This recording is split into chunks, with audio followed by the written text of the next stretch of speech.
के जा रही हो तो कुछ दिन रुक कर ही आना। आखिर भाई है तुम्हारा वो, आखिर इतनी दूरी क्यों भाई? तुम्हें तो बस अपनी आजादी प्यारी है, किसी की फीलिंग्स की तुम्हें कोई कदर नहीं। एक बार कह दिया ना, 2-3 दिन में ही वापस बुला लेना। अच्छा बाबा ठीक है। इतना कहकर राघव ने शीतल को यश के साथ ट्रेन में बिठा दिया। कुछ देर बाद यश सो चुका था, शीतल की भी आंख लग गई। फिर तड़के सुबह शीतल का फोन बजा। शीतल कुछ देर बाद ट्रेन स्टेशन पर पहुंच जाएगी, मैं पंकज को फोन कर देता हूँ, वो तुम्हें और यश को लेने स्टेशन आ जाएगा। नहीं नहीं, उसकी कोई जरूरत नहीं है, मैं ऑटो लेकर खुद चली जाऊंगी। ये कहकर शीतल फोन काट देती है। अब उसके मन में कई सवाल जवाब तहलका मचा रहे थे। उसे मायके के वो पुराने दिन याद आ रहे थे।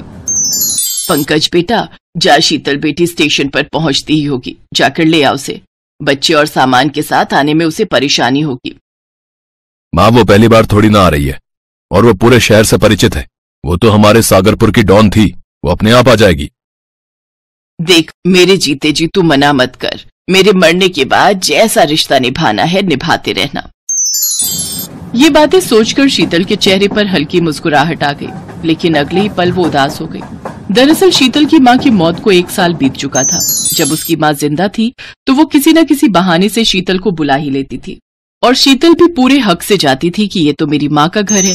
लेकिन अपनी माँ के गुजरने के बाद तो मानो शीतल का मायके से वो जुड़ाव रहा ही नहीं था। उस 1 साल में कितना कुछ बदल चुका था। अब उसे अपने मायके में पहले जैसा अपनापन नहीं लगता था।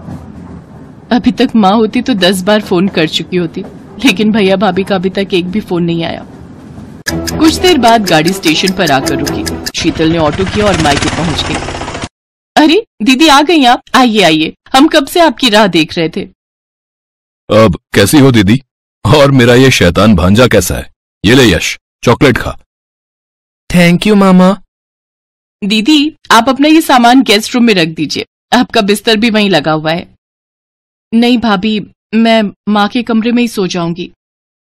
अरे लेकिन उसे तो हमने अब स्टोर रूम बना दिया है। वो क्या है ना, घर में एक्स्ट्रा सामान रखने की जगह ही नहीं थी। शीतल को ये जान अच्छा नहीं लगता। वो चुपचाप अपना सामान गेस्ट रूम में ही रख देती है। फिर शाम को वो भाभी का हाथ बटाने किचन में जाती है। यहीं तो रखा था, न जाने कहाँ है। क्या हुआ दीदी, क्या ढूंढ रही हो? भाभी माँ का वो स्टील वाला डिनर सेट नहीं मिल रहा जिसमें वो अक्सर हमारे आने पर खाना परोसती थी। अच्छा वो, उसे तो मैंने निकाल दिया। वो क्या है ना, रसोई में बहुत भीड़ हो रही थी, इसलिए मैंने सभी बेकार चीजें फेंकवा दी। आप चिंता मत कीजिए, मैंने डिस्पोजेबल ग्लास और प्लेट्स मंगवा ली हैं, उसी में खा लेंगे तो बर्तन धोने का झंझट ही नहीं रहेगा। माँ थी तो वो हमेशा स्टील के बर्तन में ही खाना परोसती थी, लेकिन आज। दीदी किस सोच में पड़ गई? आप बैठिए, मैं खाना परोस देती हूँ। वो सभी डिनर करने बैठे। डिनर में आज भाभी ने दाल और कद्दू की सब्जी बनाई थी। ये देख शीतल को पुराने दिन याद आते हैं। भाई वाह माँ, आज तो तरह तरह के पकवान बन रहे हैं। बड़ी खातिरदारी हो रही है माँ अपनी बेटी की है। हाँ तो एक ही तो बेटी है मेरी, ना जाने ससुराल में अपनी पसंद का कुछ खा भी पाती होगी या नहीं। ले बेटी खा, और मेरे नाती के लिए मैंने इनके पसंद के नूडल्स और बर्गर भी बनाए हैं। नानी माँ तुम बहुत अच्छी हो, हमारा कितना ख्याल रखती हो। तभी यश अपनी माँ से, माँ मुझे नहीं खानी ये कद्दू की सब्जी। नानी माँ थी तो वो हमारे लिए कितना अच्छा अच्छा खाना बनाती थी। चुप कर यश, ऐसा नहीं बोलते, जो बनाए हमें वही खाना चाहिए। चलो अब चुपचाप से खाना खाओ। शीतल को मायके आकर रह रहकर अपनी माँ की याद सताती थी। ऐसे 3 दिन बीत गए। 3 दिन अपने मायके में रहने के बाद अगली सुबह शीतल की रवानगी थी। जाने से पहले पंकज एक चाबी लेकर आया और उसने शीतल को दी। ये क्या है भैया? दीदी ये माँ के कमरे में जो संदूक रखा था उसकी चाबी है। वो शायद उनका सबसे अजीज संदूक था, और माँ मुझसे ज्यादा तुमसे लाड रखती थी, इसलिए मैं और तुम्हारी भाभी चाहते हैं कि इसे आप ही खोलो। लेकिन ऐसा क्यों? क्योंकि दीदी इस पर आपका अधिकार है। माँ हमेशा कहती थी कि मेरे मरने के बाद ये पूंजी शीतल को देना, वही इसकी कीमत समझ सकती है, इसलिए बेहतर होगा अगर आप ही इसे खोलें। कांपते हाथों से शीतल ने वो बक्सा खोला। उसमें सबसे ऊपर शीतल के पापा का वो खादी वाला कुर्ता पजामा रखा हुआ था जो कि उनका पसंदीदा था। गायत्री से संभाल कर रखना, मैं इसे पंकज के जन्मदिन पर पहनूंगा। हाँ हद करते हो जी, दुनिया इतनी आगे बढ़ चुकी है, वो कोट पैंट और सफारी सूट पहनती है और तुम ये खादी का कुर्ता पहनोगे। दुनिया जो पहनती है पहनने दो भाई, लेकिन मैं तो यही पहनूंगा। हाँ, लेकिन पंकज के जन्मदिन का अरमान मन में दबाए पापा एक दुर्घटना का शिकार हो गए और सब कुछ यहीं छोड़कर चले गए। शायद उस दिन से वो कुर्ता माँ का अजीज हो गया था। उसके नीचे देखा तो भाई के अन्नप्राशन के कपड़े रखे हुए थे। शीतल ने जब और गहराई से देखा तो उसमें एक गुड़िया रखी हुई थी जिससे शीतल बचपन में खूब खेलती थी। कितनी ही ऐसी यादें उस संदूक में कैद थी जो शायद एक माँ के लिए बहुत खास थी। ये सब देख शीतल की आंखों में आंसू आ गए और उसने अपनी भाभी से कहा, भाभी क्या ये संदूक में? हाँ दीदी, इसकी कीमत आपसे ज्यादा कोई नहीं समझ सकता। आप बेझिझक इसे ले जा सकती हैं। दीदी आती रहना, तुम आती हो तो लगता है माँ आ गई। इस घर को कभी पराया मत समझना, इस घर में तुम्हारा सम्मान हमेशा होगा, ये एक भाई का वादा है। पंकज की ये बात सुनकर शीतल उसके गले लग गई। दोनों के आंसू छलक पड़े। फिर अपनी माँ की तस्वीर को देखते हुए शीतल ने कहा, जा रही हूं माँ, लेकिन तेरे बगैर माई का क्या होता है आज ये जान लिया। तुम सिर्फ आंखों से दूर हुई हो, लेकिन तुम्हारी मौजूदगी तो माई का शब्द में ही है। तुम्हारी मौजूदगी हमेशा इस घर में और हमारे दिलों में रहेगी माँ।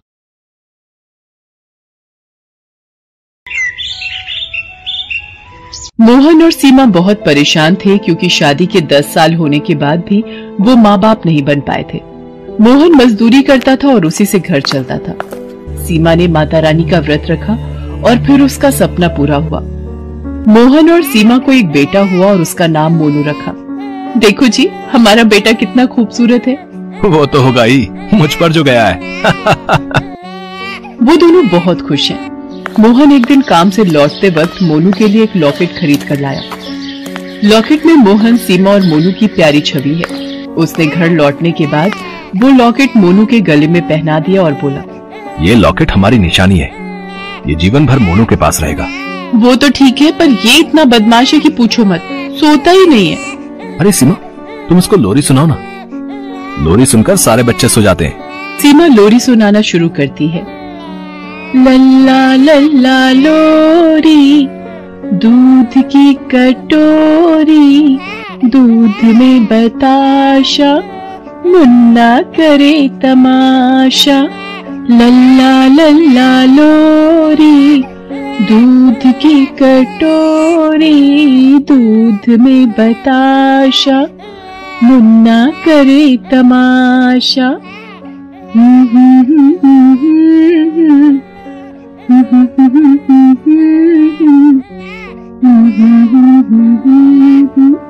मुन्ना करे तमाशा। ऐसे ही दिन भी बीतते रहे। मोनू थोड़ा बड़ा हुआ। एक दिन मोनू ने मेले में घूमने जाने की जिद पकड़ ली। दुर्गा माँ के मंडप के पास मेला लगा था। महेश और सीमा मोनू को मेले में लेकर गए, मगर तभी दुर्घटना घटी। मेले में अचानक से आग लग गई।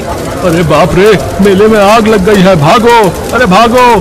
सीमा भागो, आग लग गई है। आप मोनू को छोड़िएगा मत। सभी इधर उधर जान बचाने के लिए भागने लगे और फिर वही हुआ जिसका डर था। मोहन से मोनू का हाथ छूट जाता है। मोनू वहीं गिर जाता है। माँ, पापा, बचाओ, कोई मुझे बचाओ। इतने शोर में सीमा और मोहन मोनू को सुन नहीं पाए। भीड़ से दूर जाकर वो मोनू को ढूंढने लगे। अरे मोनू कहाँ गया? मोनू, आपने मेरे मोनू का हाथ छोड़ दिया। अरे इतनी भीड़ में कब और क्या हुआ, कुछ पता ही नहीं चला। ढूंढो उसे।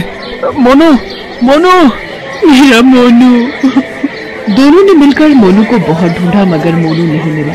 मोहन और सीमा रोते हुए घर चले आए। इतनी मुश्किल से दोनों को संतान प्राप्ति हुई थी। घर में खुशी आई थी, लेकिन आज सारी खुशी खत्म हो गई। सीमा ने रोते हुए कहा, हे भगवान, हमारे साथ ऐसा क्यों हुआ?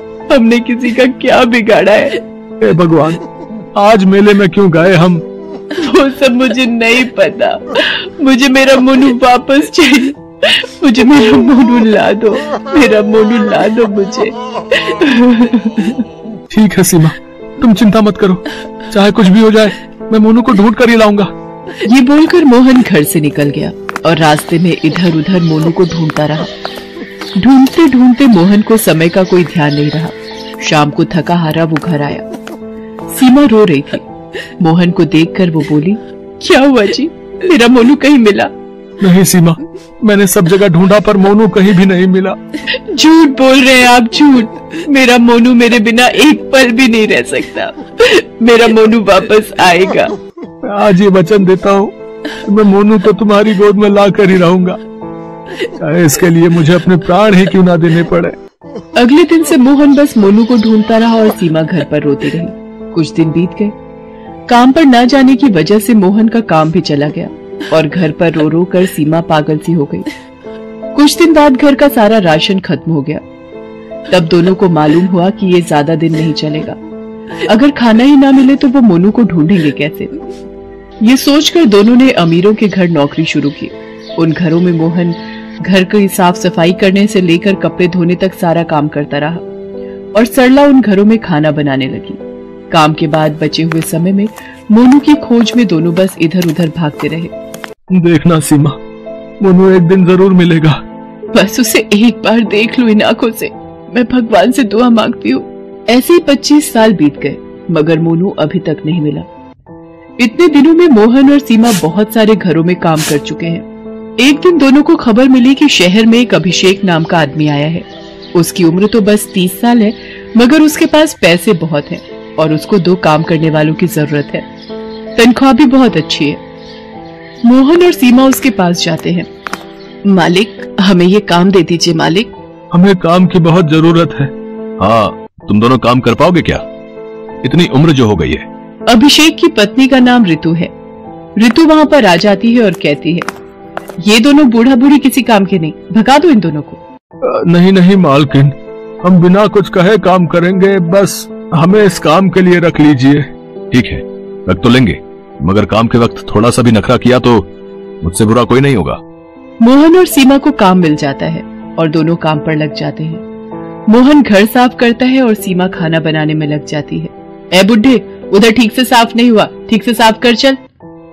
जी मालकिन, अभी करता हूँ। अरे ठीक से कर, ये वाला कोना क्या तेरा बाप साफ करेगा? मोहन चुपचाप सुनता रहता है और काम करता रहता है। उधर सीमा खाना बना लेती है। अभिषेक और ऋतु दोनों खाने के लिए बैठते हैं। सीमा दोनों को खाना देती है और चुपचाप पास में खड़ी रहती है। अभिषेक पहला निवाला लेता है और कहीं खो जाता है। अरे ये क्या हुआ अभिषेक? क्या हुआ मालिक? खाना अच्छा नहीं बना है क्या? नहीं नहीं, वो बात नहीं है, ये स्वाद बहुत जाना पहचाना सा लग रहा है। जाना पहचाना? ये कैसे हो सकता है? सीमा ने तो पहली बार खाना बनाया है इस घर में। हाँ वो बात तो है, पता नहीं, ये मेरा भ्रम हो सकता है। दोनों खाना खा लेते हैं लेकिन तभी मोहन गलती से कांच का बर्तन जमीन पर गिरा देता है और वो टूट जाता है। ऋतु बहुत गुस्सा हो जाती है। अरे ये क्या कर दिया इस बूढ़े ने, इतना महंगा बर्तन तोड़ दिया। माफ करना मालकिन, गलती हो गई। गलती? इस घर में गलती की कोई माफी नहीं है। तभी अभिषेक एक छड़ी लाता है और मोहन को मारने लगता है। सीमा भाग कर आती है और अभिषेक के पैर पकड़ लेती है। माफ कर दीजिए मालिक, इनकी तबीयत ठीक नहीं है। लो बहाना शुरू, मैंने तभी बोला था कि इन दोनों को निकाल दो, अब भुगतो। आप मुझे मारिए मालिक, लेकिन इन्हें छोड़ दीजिए। हाँ तुझे भी मारूंगी, मार खाने का बहुत शौक चढ़ा है ना तुझे। ऋतु तभी एक छड़ी लाती है और सीमा को मारने लगती है। दोनों चिल्लाते हैं। मारने के बाद अभिषेक और ऋतु अपने कमरे में चले जाते हैं। रात में सीमा और मोहन रसोई में सो रहे होते हैं। तभी वो सुनते हैं कि रात को अभिषेक अपने कमरे में चिल्ला रहा है, माँ मुझे ले चल माँ। मालिक ऐसे क्यों चिल्ला रहे हैं? तभी सीमा अभिषेक के कमरे के बाहर जाकर मालकिन पुकारती है। तभी ऋतु दरवाजा खोलती है और कहती है, क्या हुआ इतनी रात को? मालिक चिल्ला रहे हैं, सुनकर रह नहीं पाई। अभिषेक को बीमारी है, उसको कभी कभी नींद नहीं आती, तब वो ऐसे ही चिल्लाता है। मैं कोशिश करके देखूं, तू क्या करेगी? लोरी सुनाऊंगी, लोरी से सभी सो जाते हैं। सीमा अभिषेक के पास जाती है और लोरी सुनाती है। लल्ला लल्ला लोरी, दूध की कटोरी, दूध में बताशा, मुन्ना करे तमाशा। लल्ला लल्ला लोरी, दूध की कटोरी, दूध में बताशा, मुन्ना करे तमाशा।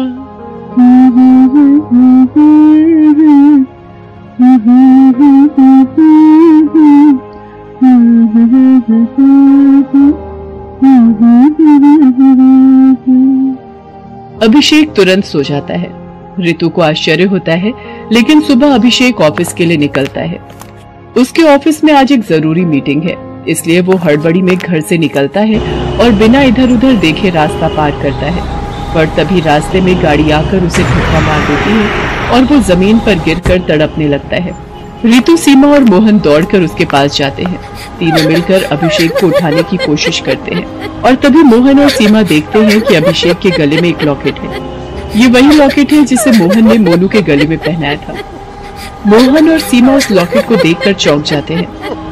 अरे ये लॉकेट मालिक के पास कैसे आया? ये लॉकेट तो अभिषेक के पास बचपन से है। वो अनाथ है, किसी मेले में खो गया था। अभिषेक से ही सुना है मैंने। मेले में आग लगने के कारण दौड़ते हुए वो गिर गया था और उसके पापा से उसका हाथ छूट गया था। फिर सब कुछ खत्म होने के बाद जब वो मेले के पास बैठकर रो रहा था, तब किसी अनाथ आश्रम के मालिक ने उसे देखा और उसे अपने साथ लेकर गए। अभिषेक ने अनाथ आश्रम में रहकर ही पढ़ाई पूरी की और नौकरी करने बाहर चला गया। बचपन से ये लॉकेट उसके पास है। ये सुनकर मोहन और सीमा की आंखों में आंसू आ जाते हैं। असल में ये वही लॉकेट है जो मोहन ने मोनू के गले में पहनाया था। अभिषेक असल में उनका मोनू है।